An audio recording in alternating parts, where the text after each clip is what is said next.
Emma had always believed in second chances. When she met Richard, she thought she had finally found hers. He was calm, steady, and kind. The kind of man who could bring peace into a life that had seen its share of storms. Marrying him wasn't just about love, it was about hope, about starting again. But with Richard came something else, something she hadn't fully prepared for. His son. Daniel was polite enough, never cruel, never disrespectful, but he carried himself like someone who had built walls too high for anyone to climb. Emma knew he had lost his mother young. She understood that grief can carve a person hollow, but still, she had wished for some kind of bond with him. Instead, what she found was silence. He was present in the house, yet distant, like a shadow slipping through hallways. The first years were the hardest. Emma would try small gestures, little attempts to break the ice. She cooked dinners she hoped he liked, left notes reminding him about important dates, asked questions about his studies, his friends, his life. The answers always came in the same clipped tones, short, simple, detached. He didn't push her away outright, but he didn't invite her in either. Over time, she told herself not to expect much. He was Richard's son, not hers. Maybe it was enough that they could share the same roof without conflict. And yet, no matter how much she tried to ignore it, Emma felt the ache every time she saw him sitting alone. There was something in his silence that hurt her not because it rejected her, but because it seemed so heavy for someone his age to carry. She wanted to help him, to matter to him, but the distance between them seemed unmovable. Years passed like that. Richard traveled often for work, leaving the house quieter than it should have been. Emma grew used to long dinners at a half-empty table, her voice filling the spaces Richard's absence left behind. Daniel kept his routine college, part-time work, nights spent in his room. Their lives touched only at the edges. But then one evening, something shifted. It was late autumn, the kind of night when the wind rattled against the windows and the air smelled of cold leaves. Richard had been called away on another business trip, and Emma prepared dinner as she always did. She didn't expect Daniel to linger, not when he usually disappeared as soon as his plate was cleared. But that night, he stayed. He didn't rush off, didn't bury himself in his room. Instead, he sat across from her at the table long after the food was gone, his eyes not lowered, not guarded, but steady. Emma froze at first, unsure if she was imagining it. Then he spoke not, a short reply. Not a polite nod, but words. Real words? It was nothing extraordinary, just a question about the meal, comment about the weather, but the sound of his voice felt different. For the first time in years, Emma felt as if he saw her not as his father's wife, not as someone on the outside, but as a person worth speaking to. The conversation didn't last long, yet it left her strangely shaken. Later that night, when she lay in bed alone, she thought about that look, about how his eyes had met hers without slipping away. It wasn't romantic. She didn't dare frame it that way. But it carried something acknowledgement, maybe even the beginning of connection. For Emma, it was like catching a glimpse of light in a room she had grown used to keeping dark. The next morning, she told herself not to read too much into it. Maybe it was just a passing moment, nothing more. But deep down, she knew something had changed. After years of silence, a door had cracked open, and she couldn't stop wondering what lay on the other side. The days after that evening felt strangely different. Emma noticed it first in the little things. Daniel no longer avoided her presence in the kitchen or the living room. When she entered a room, he didn't quietly slip away as before. He stayed. Sometimes, he even started the conversation himself. It wasn't much simple talk about his classes, his job, or something he saw in the news, but for Emma, it felt like stepping into a world she had been locked out of for years. One evening, he mentioned how he used to play the piano, but had stopped after his mother's death. Emma listened quietly, not interrupting, afraid that if she said too much, the fragile openness might close again. She only nodded, letting him speak at his own pace. He admitted he missed the sound of music in the house, but felt it belonged to a part of his life he had buried. Emma's heart ached. It's not just for him, but for the years he had lived with that silence. As the nights passed, their talks grew longer. Sometimes Richard was gone on trips, leaving the house quiet. Other times, Richard was home but tired, retreating to his office or falling asleep early, leaving Emma and Daniel in the glow of the living room lamp. The conversations flowed more naturally now. Daniel had a dry sense of humor that made Emma laugh in ways she hadn't in a long time. She realized how much she had missed laughter, the kind that rose easily, without effort. But alongside the warmth came a tension Emma couldn't name. She reminded herself often, this was her stepson. Nothing more, nothing less. Still, she noticed things she had never allowed herself to see before, the way his eyes softened when he listened. The quiet strength in his voice, the way his presence filled a room even when he said nothing at all. She scolded herself for these thoughts, but they lingered anyway. One rainy night, Emma heard music drifting through the hallway. At first, she thought it was a recording, but as she drew closer, she realized it was live. Daniel was sitting at the piano in the corner of the living room, his fingers moving gently across the keys. The melody was slow, aching, and beautiful. Emma stood in the doorway, her chest tight with emotion. She hadn't heard the piano played in years, and the sound filled the house with a warmth that had been missing. When he finished, Daniel turned and saw her standing there. For a moment, Emma considered stepping back, pretending she hadn't been listening. But she stayed, caught in his gaze. He looked different under the soft light, not the closed-off young man she had known, but someone vulnerable. Someone letting her see a piece of himself he had always hidden. That was beautiful, she whispered. Daniel gave a small smile. I haven't played in years. Didn't think I could anymore. You can, Emma said, her voice quiet but firm. You should never stop. Their eyes held for a moment longer than either intended. Emma's heart raced, and she quickly looked away, breaking the silence. She didn't understand what she was feeling, but it unsettled her. That night, when she lay in bed, she couldn't shake the memory of the music or the way Daniel had looked at her when the last note faded. From then on, there was something unspoken between them. Their conversations were the same, but every word carried weight. When their hands brushed while passing a dish at dinner, Emma felt a spark she forced herself to ignore. When Daniel lingered in the kitchen after she had finished cooking, she wondered if he was staying for the food or for her company. She told herself it was only loneliness. Richard's long absences had left her craving connection, and Daniel was simply the one who had stepped into that empty space. But in her heart, she knew it wasn't just loneliness. It was something deeper, something she had never expected, something she didn't dare admit. And Daniel, though he said, nothing seemed to feel it too. His eyes lingered longer now, his voice softer when he spoke to her. There were moments when it seemed as though he wanted to say something, but stopped himself.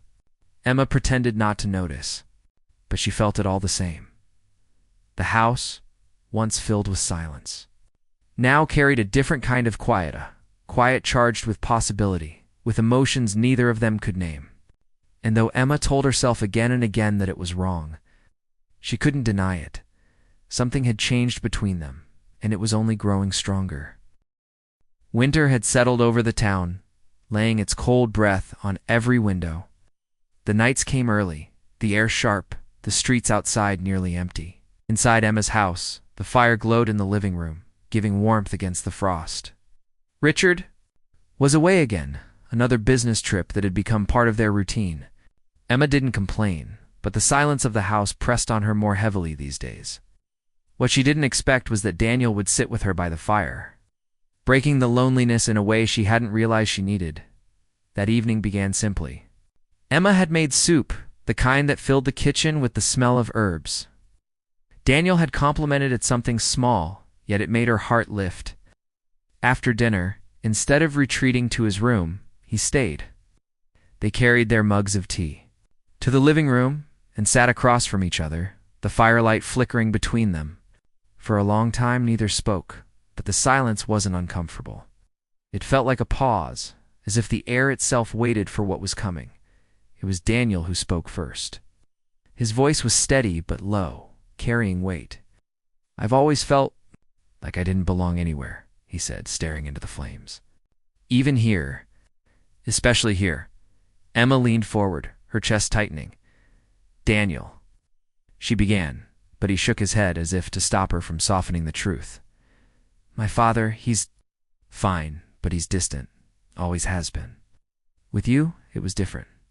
You tried. You were kind. But I didn't know how to let you in. I thought if I did, I'd be betraying my mom somehow. So, I just stayed quiet. His eyes flicked toward her, searching for a reaction. Emma's throat ached. You wouldn't have betrayed her. She would have wanted you to be happy, to be loved. The words hung in the air, and Emma realized how true they were. For years, she had poured love into this house, into both Richard and Daniel. But she had never said aloud how much it hurt when that love was left unreturned. She hesitated, then spoke, her voice trembling. Do you know how hard it is to give and feel like you're invisible? Do you wonder if you matter to anyone? Daniel's gaze softened. He set his mug aside and leaned forward, his expression raw. You matter to me. More than you think. The fire cracked, and the sound echoed in the stillness. Emma's breath caught. She wanted to deny it, to push away what she heard, but her heart betrayed her. For years, she had longed for connection, for someone to truly see her. And now, in the most unexpected way, it was Daniel who did. Neither moved at first. It was as if speaking the truth had broken something open between them, leaving them unsure of what to do with it. Emma's hands trembled in her lap, but when Daniel reached across the space between them and gently took one. She didn't pull away. The warmth of his touch startled her, not because it was new, but because it felt right. Their eyes met. And Emma saw everything she had missed in him: loneliness, longing, and something else. Something that mirrored what was inside her. She wanted to tell herself it was wrong, to remind herself of titles and roles, but her heart didn't care. Her heart only knew that she had spent years craving this very moment, to be seen, to be understood, to be held without judgment. Daniel didn't speak. He didn't need to. The way he held her hand, the way his thumb brushed gently across her skin, said everything. The firelight flickered over his face, softening the edges, and Emma felt her defenses crumble. She didn't move closer, didn't cross the line she knew existed, but she didn't step back either. Time slowed. The air felt heavy with everything unspoken. Emma's pulse raced, her mind telling her to stop, her heart begging her not to. She knew this was the moment that would change everything, whether she admitted it aloud or not. At last she pulled her hand back, not sharply but gently, her voice breaking the silence. We can't, she whispered, though part of her wished she hadn't. Daniel nodded slowly, his eyes never leaving hers. I know, and yet the truth was already alive between them. No matter how much they tried to deny it, the bond had shifted. The house felt different now, charged with meaning. Even in silence, they were no longer strangers bound by circumstance. It were something else, something deeper, something neither of them dared to name. That night ended quietly. They both rose, awkward and unsure, offering no more words. Daniel retreated to his room, and Emma climbed the stairs to her own, her chest heavy with everything she felt but couldn't say. She lay awake staring at the ceiling, replaying every moment by the fire. The warmth of his hand lingered in hers, a reminder that some lines once crossed can never be erased. And though nothing physical had happened, Emma knew with absolute certainty that the night had changed everything. The distance between them was gone. In its place was something fragile, powerful, and impossible to ignore. The fire in the living room went out, but inside Emma's heart, something had been lightened. She knew it would not be easily extinguished. The morning after felt heavier than Emma expected. The house was the same quiet halls, the same faint smell of coffee in the kitchen, but nothing felt familiar anymore. She moved through her day as though walking on glass, every sound sharper, every silence louder. Daniel stayed in his room most of the morning, and Emma was secretly thankful. She didn't know what she would say if their eyes met. The memory of his hand on hers, the warmth, the quiet confession in his gaze, it all lingered too close. By afternoon, she found herself standing at the window, staring at the frost melting on the glass. She told herself she needed clarity. What had happened last night? Was it just loneliness, filling the empty space Richard's absence left behind? Or had it been a connection she could no longer deny? The questions tangled inside her, but no answers came. Daniel came down around evening. He didn't look different, yet Emma saw the change. His steps were slower, his eyes more cautious, as if he too carried the weight of the night before. He gave her a polite smile, the kind people use when they want to cover up something deeper. She returned it, pretending nothing had shifted. But her heart beat too fast to keep the act steady. They ate dinner together. The clatter of cutlery against plates filled the silence. Richard's absence loomed larger than ever, and Emma felt guilt gnawing at her. She should be missing her husband. Instead, all she could think of was the boy who had become a man right before her eyes, sitting across from her with a quiet presence she couldn't ignore. When Daniel finally spoke, his voice was soft. "About last night?" Emma's fork froze midway. She forced herself to look at him. His expression was careful, but his eyes carried the same raw honesty she had seen in the firelight. "We don't have to talk about it," she said quickly, cutting him off before the words could dig deeper. But Daniel shook his head. "I just need you to know. I didn't mean to make things complicated. He stopped, struggling for words. "I've never said it out loud, but you've been the only person who ever made me feel like I mattered. And last night, I couldn't hide that anymore." Emma's chest tightened. Tears threatened, but she held them back. She wanted to tell him she felt the same. She wanted to say that his words had reached a part of her heart she thought had been forgotten. But she couldn't. Not when the truth itself was a wall between them. "Instead," she whispered, "you matter more than you know, Daniel. But we can't. We just can't." Silence fell again, heavier than before. Daniel nodded, his jaw tight, his hands clenched. He didn't argue. He didn't press. And that hurt her more than anything, the quiet acceptance. The way he seemed to protect her even from his own feelings. The days that followed moved like a slow tide. They didn't speak of that night again, but it lived in everything they did. When their eyes met across a room, there was a softness that hadn't been there before. When their hands brushed by accident, they both lingered just a second too long. When they said goodnight, the words carried weight, as if both knew they were holding back something unspoken. Emma carried the secret inside her like a flame, small, hidden, but burning all the same. She knew it was wrong to feel what she felt, yet she couldn't undo it.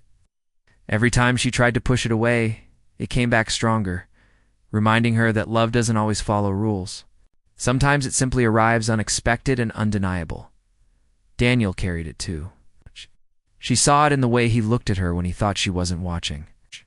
She felt it in his careful distance, as if he wanted to protect her from the truth while living with it himself. He didn't speak of it, but he didn't need to. The silence between them told the whole story. One evening, Richard returned from his trip. He walked into the house with his usual calm, placing his bag in the hall, kissing Emma on the cheek, asking Daniel how things had been. The normalcy should have brought relief, but instead it felt strange, almost unreal. Emma played her role as she always did, smiling, serving dinner, nodding at Richard's stories, but her heart was somewhere else, caught in a truth she could never share. That night, as Richard slept beside her, Emma lay awake, staring at the ceiling. She thought about the life she had chosen, the vows she had made, the promises she had kept. And then she thought about Daniel, the boy she had once struggled to reach now, the man who had reached her in ways no one else ever had. It wasn't a love she could name, not in this world, not under these circumstances. But it was love all the same, and it lived in her, quiet but fierce. Time moved on, as time always does. Outwardly, nothing changed. Emma remained Richard's wife. Daniel Rima.